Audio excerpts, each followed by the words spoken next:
पेठा, नारियल, सीताफल या सुपारी सहित अर्घ्य देना चाहिए और फिर स्तुति करनी चाहिए। भगवान, आप आशरण को शरण देने वाले हैं। आप संसार में डूबे हुए का उद्धार कीजिए। हे पुंडरीकाक्ष, हे कमल नेत्रधारी, हे शिव, हे विष्णु भगवान, हे जगत गुरु, आप लक्ष्मी जी सहित मेरे इस तुच्छ अर्घ्य को स्वीकार करो। इसके पश्चात ब्राह्मण को जल भरा कुंभ प्रदान करना चाहिए।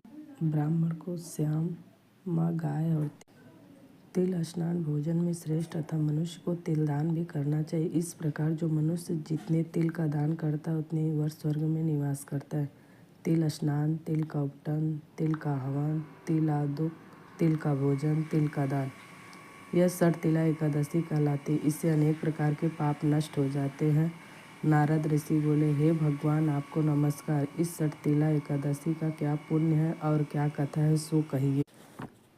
श्री कृष्ण बोले, हे नारद, मैं तुमसे आंखों देखी सत्य घटना कहता हूँ। प्राचीन काल में मृत्यलोक की सत्य घटना कहता हूँ। प्राचीन काल में मृतलोक में एक ब्राह्मणी थी। वह सदैव व्रत किया करती थी। एक समय वह एक माँ व्रत करती रही, जिससे उसका शरीर अत्यंत दुर्बल हो गया था, परंतु उसने कभी भी देवताओं तथा ब्राह्मणों को धन तथा अन्न दान नहीं किया। इस प्रकार मैंने सोचा कि इस ब्राह्मणी ने व्रत आदि से अपना शरीर शुद्ध कर लिया है और इसको वैष्णव लोग भी मिल जाएगा, परंतु इसने कभी भी अन्नदान नहीं किया है। इससे इसकी तृप्ति होना कठिन है। ऐसा सोचकर मैं मृतलोक में गया और ब्राह्मणी से अन्न मांगा। वह बोली, आप यहाँ किस लिए आए हैं? मैंने कहा, मुझे भिक्षा चाहिए। उसने मुझे एक मृत पिंड दे दिया।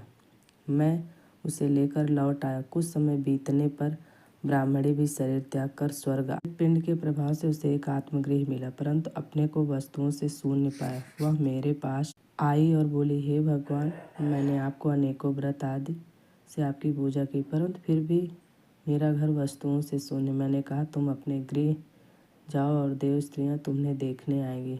जब तुम अपने षट तिला एकादशी का पुण्य और विधि सुना लो तभी द्वार खोला। उनके वचन सुनकर वह अपने घर को गई और जब देव स्त्रियाँ आकर द्वार खुलवाने लगी तब ब्राह्मणी बोली कि यदि आप मुझे देखने आई हैं तो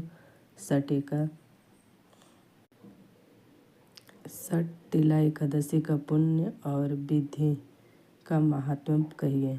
उनमें से एक देव स्त्री बोली, मैं कहती हूँ। जब उसने षट तिला एकादशी का महत्व सुना दिया तब उसने द्वार खोला। देव स्त्रियों ने सबको सब स्त्रियों से अलग पाया। ब्राह्मणी ने भी देव स्त्रियों के कहे अनुसार षट तिला का व्रत किया और उसके प्रभाव से उसका गृह धन धान्य से भरपूर हो गया। अतः मनुष्य को षट तिला एकादशी का व्रत करना चाहिए। इससे मनुष्य